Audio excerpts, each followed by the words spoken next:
All right, so we're diving into the secret history this time. You sent over the book by Donna Tartt, Mm. and looks like a whole bunch of reviews, too. Some from, like, professional critics, and then some from just, like, regular readers online. But before we get into, like, all the details, let's just get one thing straight.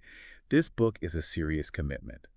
And I don't just mean like it's a long book, although it is pretty hefty, but it's the kind of story that you really have to like pay attention to. You know what I mean? It's dense and atmospheric, and well, the characters are not exactly the nicest people. Yeah, that's one way to put it. If you're looking for something light and fun to read on the beach, this is probably not the book for you. Exactly. But, and this is a big but, if you're the kind of person who likes morally complicated characters, Mm-hmm. you know, the kind of characters that make you question like right and wrong, Mm-hmm. then this book might just blow you away. It's really a masterclass in psychological suspense. The book explores these themes of obsession and guilt, and even the nature of beauty itself, but in a way that's like totally different from a regular thriller. Okay, so we should probably just say this up front.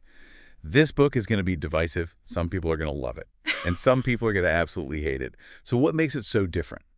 Well, the book kind of throws you right into the action. So, like, right from the beginning in the prologue, we find out that Richard, he's the narrator, and 4 of his friends have committed a murder. And not just any murder, they killed one of their own. Well, wait a minute. So we know who the killer is right from the start. That's definitely not your typical mystery novel. Right. It's not about trying to figure out who did it. It's more about understanding why they do it and, like, how they did it. Tartt takes us back to the beginning. She introduces us to this group of classics students. They're at this super elite college in Vermont, and they're all under the spell of their professor, this guy named Julian Morrow. They all get obsessed with ancient Greece, like they want to recreate the rituals and philosophies. Yeah, you mentioned in your notes that their obsession with ancient Greece, it's not just like an academic thing. It kind of spills over into every part of their life, like their values and even their fashion sense. It's almost like they're trying to become these ancient Greeks. That's exactly it. And that's when things get really interesting, because these characters are not just smart and bookish, they're also like really flawed. They're entitled and totally out of touch with the real world. Okay, yeah, I'm seeing this word unlikable a lot in the reviews. Some people even say the characters are repulsive. So how can characters be so awful but still keep readers hooked? Well, that's like the genius of Donna Tartt's writing. She doesn't try to hide how ugly their personalities are. Like, she shows us all of it. Their snobbery, their elitism, how they look down on basically everyone outside their little group. One reviewer said that even though the book is set in the 90s, some of these characters act like they've never even seen a TV before or listened to pop music. Wait, seriously? Yeah, it's almost like they're living in some kind of time warp. Like, they're rejecting anything that doesn't fit in with their image of themselves as like modern day philosophers. There's even this one character, Henry. He's actually proud of the fact that he didn't take the SATs because he thinks it's, aesthetically displeasing. He didn't take the SATs because they're ugly. Okay. Yeah, that's next level pretentious. I can see how that would rub people the wrong way. But I guess the question is, how does Tartt make us care about these characters? She shows us their vulnerabilities. Like, we see behind the facade. Richard, the narrator, is a good example. He's an outsider, and he desperately wants to be part of this group. We see how much he wants to be accepted. We see his vulnerability, and I think that's what makes us empathize with him, even when he's making really bad choices. So we're drawn in by their humanity, even if we don't like what they're doing. Exactly. And that's what makes The Secret History more than just a murder mystery. It's a study of human nature. It's about the dark desires that we all have, and how the pursuit of beauty and belonging can lead us down some really dangerous paths. Now, I saw that a lot of reviewers compare this book to Brideshead Revisited and The Talented Mr. Ripley, but other reviewers say those comparisons are superficial. So is Tartt doing something different here? She is and she isn't. Yeah, all 3 books are about obsession and social climbing and the dark side of privilege. But Tartt's approach is unique in a couple of ways. First, the structure is different. In The Secret History, we know who the murderer is right away. It's not about solving the mystery. It's more about the psychology of the characters, like watching them fall apart. Right, and that makes it even more suspenseful because we know what's coming, but we don't know how they're going to get there. Exactly. And then there's the way she uses classical literature and philosophy. It's not just like random details. It's really important for understanding the characters and why they do what they do. They don't just study the classics. They want to like live them.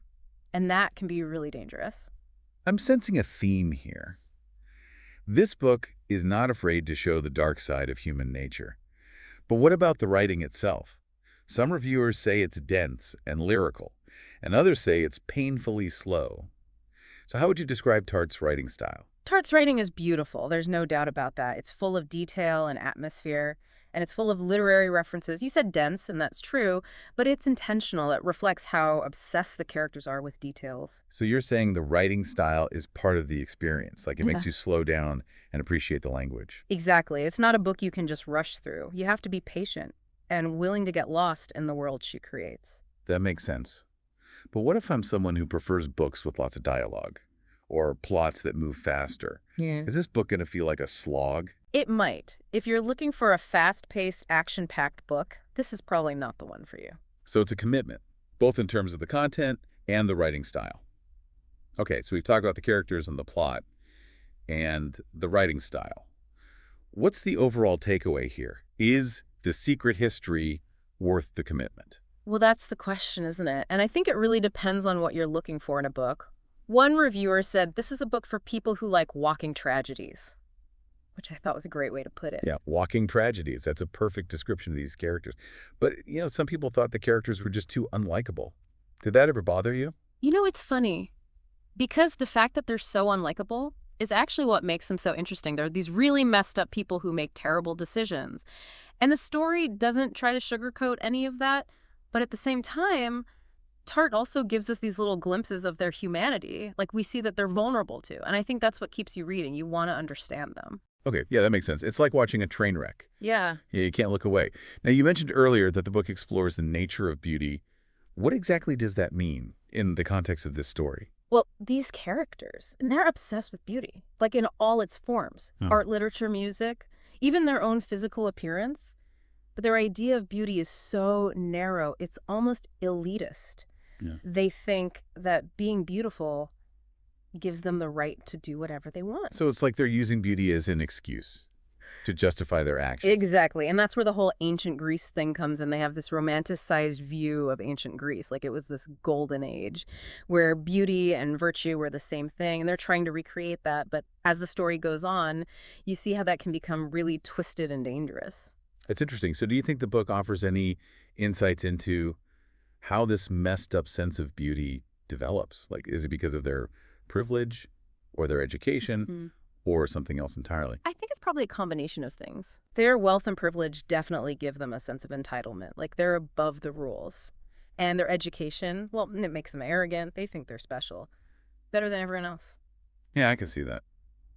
You mentioned in your notes that some reviewers saw this book as a cautionary tale about the dangers of elitism and intellectualism. Do you agree with that? I think that's definitely one way to read it. The book shows how being obsessed with beauty and knowledge can be really dangerous if you don't have any morals. Okay, now let's talk about the ending. A lot of the reviewers said it was really memorable, but some of them also said it was weak. What's going on there?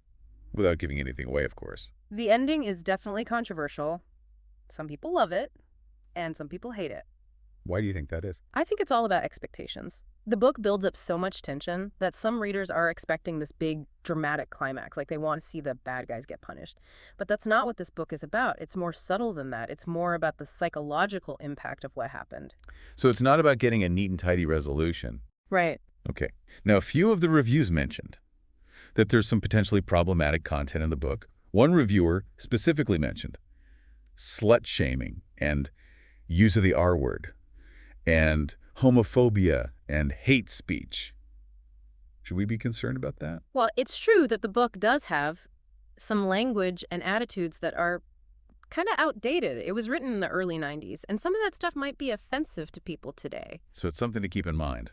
But does it ruin the book? I don't think so. It's important to remember that. The book isn't endorsing those views. It's just presenting them as part of the world the characters live in. So it's not like the author's trying to be offensive. Right. And the characters who have those views, they're not presented as role models. In fact, the book shows how their worldview leads to really bad things happening. Okay, so let me get this straight. If I'm interested in exploring these dark themes, and I can handle the dense writing style, and I'm aware of the potentially offensive content, is there anything else I should know before I dive into this secret history? I think it's important to be prepared for how emotionally heavy the book is. It's not just about the murder. It's about the guilt and paranoia and despair that the characters feel afterwards. So it's not exactly a light read. Definitely not. It's a book that will stay with you long after you finish it. Okay, so Basically, The Secret History is Mm-hmm. a really well-written book, but it's also emotionally Mm. intense, and it deals with some pretty dark and complex stuff. Yeah, definitely. It's a book that'll make you think. And you might even end up feeling kind of disturbed. Yeah, but for people who like really immersive books, Hmm. you know, books that make you think, this could be an amazing experience. I totally agree. So if you're into ancient Greek stuff and morally ambiguous characters and murder mysteries that are more about the why than the who, then you might just become obsessed with The Secret History.